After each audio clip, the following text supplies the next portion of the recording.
എൻ്റെ പേര് മോൻസി. എല്ലാവർക്കും എൻ്റെ വീഡിയോയിലേക്ക് സ്വാഗതം. അപ്പോൾ ഇന്ന് ഞാനൊരു ബീഫ് അച്ചാറാണ് ഉണ്ടാക്കാൻ ഉദ്ദേശിക്കുന്നത്. അപ്പോൾ നമുക്ക് ആ വീഡിയോയിലേക്ക് ഇന്ന് പോകാം. നമുക്ക് അച്ചാറിന് വേണ്ടി ഉപയോഗിക്കാൻ പറ്റിയ ഇറച്ചി എന്ന് പറഞ്ഞാൽ അകവരി ഇറച്ചിയാണ്. അത് നന്നായിട്ട് കുക്കാവും. അല്ലാത്ത ഇറച്ചികൾ പെട്ടെന്ന് കുക്കാകില്ല. അപ്പോൾ നമുക്ക് അതിനകത്ത് സോൾട്ട്, ഇച്ചിരി ടർമറിക്ക്, അല്പം ടർമറിക്ക്, മഞ്ഞപ്പൊടി ഇട്ട് മിക്സ് ചെയ്ത് നന്നായിട്ട് മാരിനേറ്റ് ചെയ്ത് വെക്കാം അല്പം നേരം. അതിനുശേഷം നമുക്കത് ഫ്രൈ ചെയ്തെടുക്കാം. അത് ഒരുപാട് ഹാർഡാകാൻ പാടില്ല. നമ്മൾ ഫ്രൈ ചെയ്ത് മാറ്റി വെക്കണം. അപ്പോൾ ഇത് ഫ്രൈ ആയിട്ടുണ്ട്. അതിനുശേഷം നമുക്ക് അല്പം ടെമ്പറിങ് ചെയ്യാം. തടുക്കി അടിച്ച് വെക്കാം. അല്പം മസ്റ്റാർഡ് സീഡ്, കറി ലീവ്സ് ഇട്ട് ടെമ്പറിങ് ചെയ്തിട്ട് വത്തൽ മുളക് നമ്മൾ ഇടുമ്പോൾ ഇട്ടതിന് ശേഷം നമ്മൾ ഗ്യാസ് സ്റ്റൗവിൽ അല്പം നേരം വെക്കാൻ പാടില്ല. ചൂട് ഓയിലിൽ തന്നെ ഓട്ടോമാറ്റിക്കലി അത് നന്നായിട്ട് മൂത്തെടുക്കുക. പെട്ടെന്നത് നമ്മൾ അടുപ്പത്തു നിന്ന് എടുക്കേണ്ടതാണ് മാറ്റം, അല്ലെങ്കിൽ അത് കരിഞ്ഞു പോകും. അല്പം ഓയിൽ ഒഴിച്ച് നമുക്ക് പാൻ ചൂടാക്കാം. അതിനുശേഷം നമുക്ക് സ്ലൈസ് ഗാർലിക് അല്പം ഇട്ട് നന്നായിട്ട് സോത്തെ ചെയ്യാം.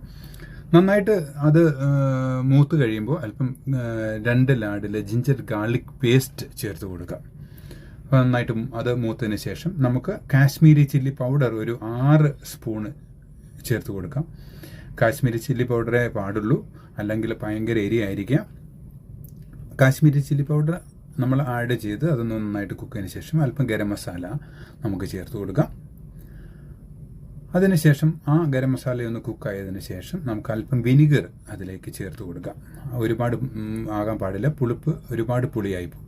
പ്രിസർവേറ്റീവ് ആണ്. അല്പം സോൾട്ട് നമുക്ക് ചേർത്ത് കൊടുക്കാം. അല്പം സോൾട്ട് ചേർക്കാൻ പാടുള്ളൂ. പിന്നെ അല്പം ടർമറിക്ക് നമുക്ക് ചേർത്ത് കൊടുക്കാം. മഞ്ഞൾപ്പൊടി ചേർത്ത് കൊടുക്കാം. നന്നായിട്ട് മിക്സ് ചെയ്യാം. അല്പം ഉലുവാപ്പൊടി നമുക്ക് ചേർത്ത് കൊടുക്കാം. അല്പം കായപ്പൊടി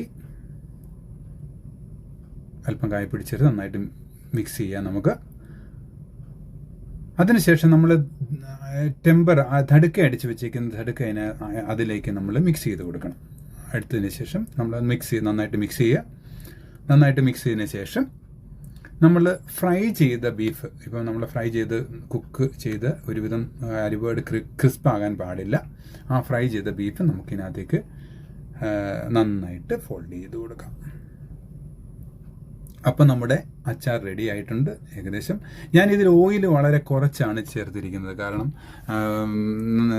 എല്ലാവർക്കും ഓയിൽ പ്രോബ്ലം ആയതുകൊണ്ട്. അപ്പം നമുക്ക് ഇച്ചിരി നല്ലെണ്ണ ഇതിൽ ചേർത്ത് അല്പം നല്ലെണ്ണ ഇച്ചിരി കൂടുതൽ ചേർത്ത് നമുക്കത് റെഡിയാക്കി എടുക്കാം. അപ്പോൾ നമ്മുടെ അച്ചാർ റെഡിയാണ്. അപ്പം അടുത്തൊരു നല്ല വീഡിയോ